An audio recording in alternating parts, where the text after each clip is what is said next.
পড়তে বসলেই মোবাইলটা হাতছানি দেয়। 10 মিনিটের জন্য ইউটিউব বা ফেসবুক স্ক্রল করতে গিয়ে 2 ঘন্টা পার হয়ে যায়, কিংবা টিভির রিমোট চাপতে চাপতে পড়ার কথা ভুলেই যান। আর মা বাবার বকুনি তো বোনাস। দোষটা কিন্তু আপনার একা না, আপনি একটা ভয়ঙ্কর ফাঁদে পড়েছেন। আজ কোনো সস্তা মোটিভেশন নয়, সরাসরি বিজ্ঞান এবং মনস্তত্ত্ব কি বলছে, কিভাবে এই নেশা কেটে পড়াশোনায় 100% মনোযোগ আনা যায় তা জানবো মাত্র 3টি জাদুকরী স্টেপে।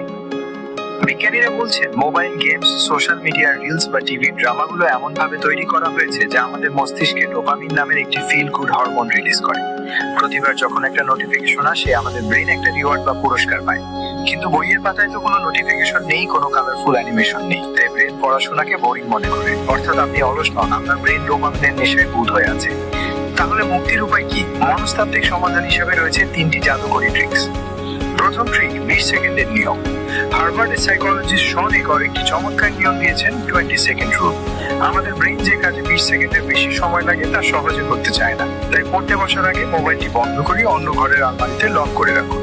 টিভি রিমোটের ব্যাটারি খুলে দূরে কোথাও রাখুন। যখনই মোবাইল দেখতে ইচ্ছা করবে, অলসতার কারণে আপনার ব্রেন বলবে, ধুর, অন্য ঘর থেকে কি কাউন্টার সাইন আনবে, তার চেয়ে পড়াই ভালো। দ্বিতীয় ট্রিক, পোমোডোরো টেকনিক এবং 5 মিনিটের ভাগ। মনস্তাত্ত্বিকরা বলেন, একটানা ঘন্টার পর ঘন্টা পড়ার চিন্তা করে ব্রেন শুরুতেই ভয় পেয়ে যায়, তাই ব্যবহার করুন পোমোডোরো টেকনিক। মাত্র 25 মিনিট মনোযোগ দিয়ে পড়ুন, তারপর 5 মিনিটের একটা ব্রেক নিন। এই 5 মিনিটে মোবাইল ছোঁয়া যাবে না, একটু হেঁটে আসুন বা জল খান। আরেকটি ট্রিক হলো 5 মিনিটের নিয়ম। ব্রেনকে বলুন, আমি মাত্র 5 মিনিট পড়বো, তারপর উঠে যাবো। দেখবেন একবার পড়া শুরু করলে 5 মিনিট কখন 25 মিনিট হয়ে গেছে আপনি টেরই পাবেন না। তৃতীয় ট্রিক, পড়ার টেবিলকে পবিত্র জলে রূপান্তর করা। বিখ্যাত বই অ্যাটমিক হ্যাবিটস এর লেখক জেমস ক্লিয়ার বলেছেন, পরিবেশ মানুষের অভ্যাস নিয়ন্ত্রণ করে।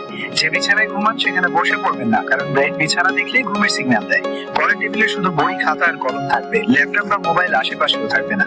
পড়ার টেবিলকে এমন বানান যেমন সেখানে বসলেই ব্রেন বোঝে এখন শুধু পড়ার সময়। মনে রাখবেন, পৃথিবীর কোনো বিজ্ঞানী বা সাইকোলজিস্ট আপনাকে জোর করে পড়াতে পারবে না, যদি না আপনি নিজে চান।